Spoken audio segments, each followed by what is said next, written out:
अस्सलाम वालेकुम जी। आज जो बुक रिव्यू हम आपके सामने लेके आए हैं इसका नाम है the skull throne of Gaur Kali. It's written by Advitiya Rai, Indian film maker है, इंडियन राइटर हैं और फिक्शन जिन लोगों को पसंद है basically this is book for them. बड़ी डार्क, हॉन्टिंग एंड इमोशनल सी स्टोरी है। It's basically a psychological thriller. Advitiya Rai जो है, जिस तरह मैंने बताया कि ये राइटर भी हैं, फिल्म मेकर भी हैं। इससे पहले उन्होंने थिएटर में भी काम किया, बहुत सारी डॉक्यूमेंट्री फिल्म मेकिंग भी की, जो कि ये एक्सप्लेन करता है कि ये जो है बड़ी इंटेंस और बड़ी जब आप ये इनकी इवन राइटिंग्स भी आपको पढ़ रहे होते हैं तो बड़ा इंटेंसली आप फील करते हैं, आप बड़ा फील कर रहे होते हैं जिस तरह आप विजुअली उनको विजुअली आपके सामने है वो सारी चीज़ें। सो ये जो है उस तरह की हॉरर स्टोरी नहीं है जिस तरह से ट्रेडिशनल हॉरर स्टोरीज़ होती हैं जो कि आपको बड़ा हॉन्ट करती हैं, जो कि आपको डराती हैं। इंस्टेड ये एक साइकोलॉजिकली आप फील कर रहे होते हैं, डीपली साइकोलॉजिकल स्टोरी है, मिथोलॉजिकल स्टोरी है जो कि आपको फील हो रही होती है। So you can feel the human trauma, human pain, hunger for power even in this story, in this novella जो कि आप यहाँ पे देख रहे होंगे। Basically this story focuses about on two people, दो लोग हैं जिनमें से एक कैरेक्टर का नाम है ब्रिजू, जो कि एक गरीब बंदा है, जो कि basically you can say that he was crushed by poverty and also by the hopelessness. The other character is a small boy whose name is Chhotu in this novella, yes novel जो book के अंदर है, who was suffered by उसे मारा भी जाता है, उसके साथ बड़ा ब्रूटली बिहेव किया जाता है, तो ये उसे अबैंडन कर दिया जाता है। तो ये दोनों कैरेक्टर्स वो हैं जो कि अपनी सोसाइटी में बहुत सारे प्रॉब्लम्स फेस कर रहे होते हैं। उनकी ज़िंदगी में मतलब परेशानियां हैं, तकलीफ़ हैं, बहुत सारे ज़ख़म हैं जो कि शायद हील नहीं हो पा रहे हैं। सो यहाँ से ये सारी स्टोरी जो है ये यहाँ से ये डेवलप करना शुरू करते हैं अद्वितीय राय। एक दिन ये होता है कि एक अजीब सी स्टोरी, जिस तरह से मैंने भी आपको पहले बताया कि ये फिक्शन है, ठीक है, इट्स नॉट रियलिटी। सो एक दिन ये होता है कि ये दोनों जो कैरेक्टर्स हैं, ये जो दोनों लोग हैं, ये यहाँ पे बड़ी स्ट्रेंज सी चीज़ इनके साथ इनको पेश आती है कि एक वाइट शार्ड है जो कि जिसमें से ये गुजरते हैं या जो इनके सामने आ जाता है, जो बड़ा कूल है, बड़ा अलाइव है, जिसमें से ये गुजर रहे होते हैं और बड़ा मैजिकल सा है। मतलब डेफिनेटली सिर्फ फिक्शन में आपको लग रहा होता है कि यार ये चीज़ें रियल में तो नहीं हो सकती, एग्जैक्टली वैसे ही होता है। और ये जो मिस्टीरियस सी चीज़ एकदम से इनकी ज़िंदगी में आती है ना, ये इनकी ज़िंदगी को कम्प्लीटली चेंज कर देती है, एकदम से बिल्कुल सब कुछ बदल जाता है। It seems to have power और ये इन्हें विस्पर करती है कि यार अगर तुम ये करोगे तो your life will be change. तो अगर तुम ये सब जो कुछ मैं तुम्हें कहूँगी, अगर तुम एस्केप चाहते हो इस वाली ज़िंदगी से जो तुम्हारी है, तो you have to do these actions या दीज स्टेप्स जो मैं तुम्हें बताने जा रहे हैं। तो ये बेसिकली यहाँ से एस्केप वो चाह रहे होते हैं, वो एस्केप चाह रहे होते हैं अपनी पॉवर्टी से, वो एस्केप चाह रहे होते हैं उस हेल्पलेसनेस से, वो एस्केप चाह रहे होते हैं उस कंट्रोल से। तो वो सारी ये एस्केप होता है उनके लिए इन सारी चीज़ों में से। अच्छा, ये शार्ड होता है ये लीड करता है उन्हें उस स्कल की तरफ जो कि एंशिएंट और बड़ा टेरिफाइंग स्कल है गौर काली का, उसकी तरफ इन्हें लेके जाता है, जो कि अ dark goddess of immense power and drag, उसकी तरफ लेके जाता है। और डेफिनेटली वहाँ पर जब ये दोनों जाते हैं उस स्कल के करीब, तो ये यहाँ पे इस स्टोरी में you can feel horror. Definitely वो जो आपको कैरेक्टर जिस तरह से वो बिल्ड किए जाते हैं या जिस तरीके से वो शो किया जाता है, तो आप फील करते हैं कि यार यहाँ पर एक खौफ है उन कैरेक्टर्स के अंदर भी इनके। और ये सिर्फ खौफ आपको बाहर से नहीं शो किया गया, उन कैरेक्टर्स के अंदर जो फियर चल रहा है इस टाइम पे, या वो जो उनके अंदर फोर्स चल रही है, वो फोर्स भी आपको यहाँ पर अद्वितीय राय ने शो की है।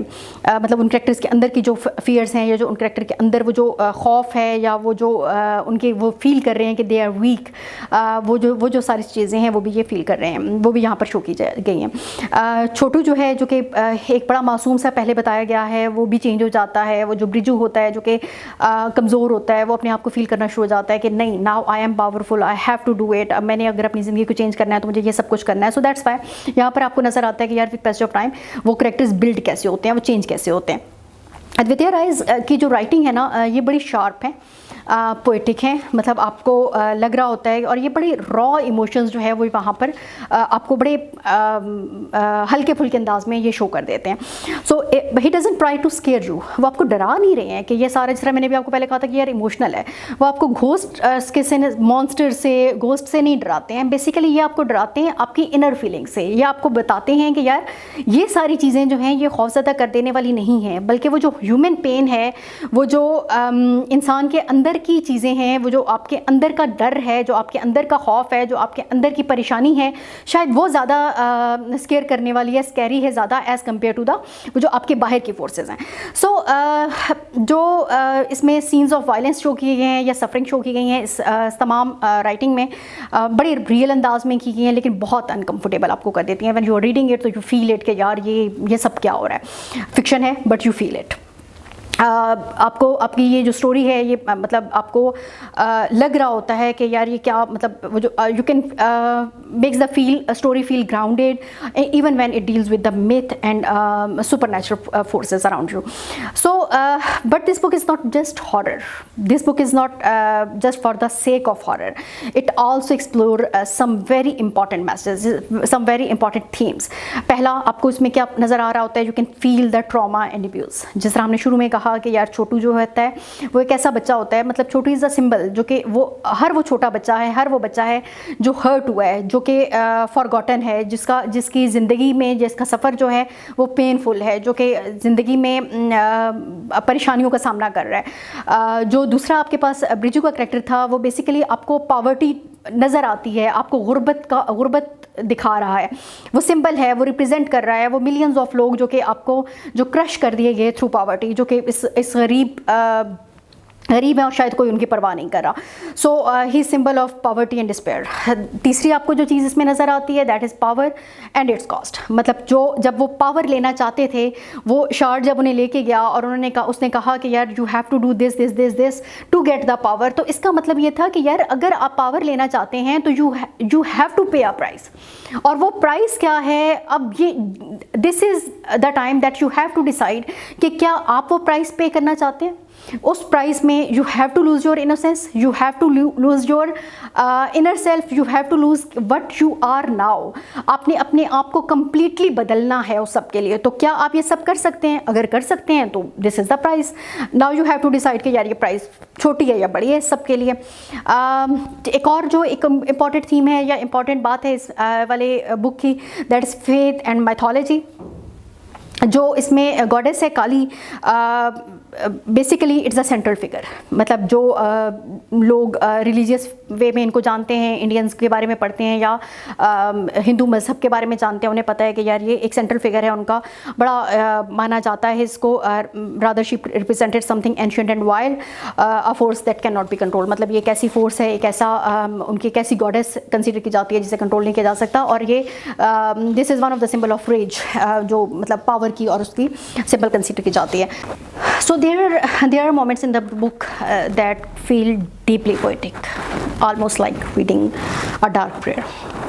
बहुत सारी टाइम पे वो जो वायलेंस है वो आपको बहुत बैडली हिट कर रहा होता है. Basically this is the mix of horror और ब्यूटी, जो कि आपको बेसिकली स्टैंड आउट्स. मतलब आपको एक नोवेला जो इस तरह है, एक छोटी आप कहते हैं कि नॉवल है, उससे थोड़ा सा ज़्यादा बड़ी बुक किताब है, नॉवल से कम है, लेकिन एक मज़े चीज़ है, आपको आप पढ़ के एंजॉय करेंगे. एवरी सेंटेंस कैरीज वेट, तो आपको अच्छा लगता है. At the end you will check कि यार वो जो दोनों कैरेक्टर्स थे वो नहीं रहे जो वो थे. Now you have to decide कि वो अच्छे अंदाज में चेंज हुए या बुरे हुए. I leave it to you people. आप इसको ज़रा डिसाइड कीजिएगा, बताइएगा. लेकिन आपको बड़ा एक इमोशनल इम्पैक्ट रखता है इसका एंड जब आप पढ़ रहे होते हैं. It's not a happy ending but it's powerful and thoughtful. It's thought provoking as well. और ये बहुत लंबे अरसे तक आपके साथ स्टे करता है. आपके अंदर कहीं चलता रहता है, यार ये ऐसे क्यों हुआ था, ये इस तरह हो जाता, ये इस तरह हो जाता. So that's why it stays with you. It's not easy book to read. मतलब वन ऑफ द थिंग्स जो दैट आई फील कि यार ये आसान नहीं है पढ़नी. उसकी वजह ये नहीं है कि यार इसकी लैंग्वेज बहुत मुश्किल है, उसकी वजह ये है कि यार ये बहुत इंटेंस है, इमोशनल है. ये एक ऐसी हॉरर स्टोरी है जिसकी रूट्स जो हैं ये रियल पेन है, इसकी रूट्स जो हैं जो आपके अंदर हैं, जो आपको फील होती हैं। ये फैंटेसी नहीं है, मतलब नॉट फैंटेसी में, मतलब जो फैंटेसी होती है आप शायद उसमें से बहुत जल्दी निकल आते हैं। वो पेन जो आप ह्यूमन पेन फील करते हैं वो आपको बहुत लंबे अरसे तक हॉन्ट किए रखता है। So that's why it is one of them.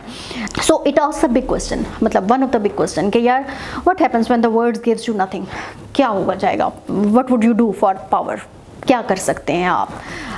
क्या आप अपने आप को चेंज कर सकते हैं? उसके लिए आप क्या छोड़ सकते हैं? रिलेशंस, अपना आप, अपना इनर सेल्फ, अपने आप को, मतलब यू हैव टू डिसाइड कि यार क्या करना है इसमें। Another question which arises in your mind कि what happens to your soul when you feed it only anger and pen.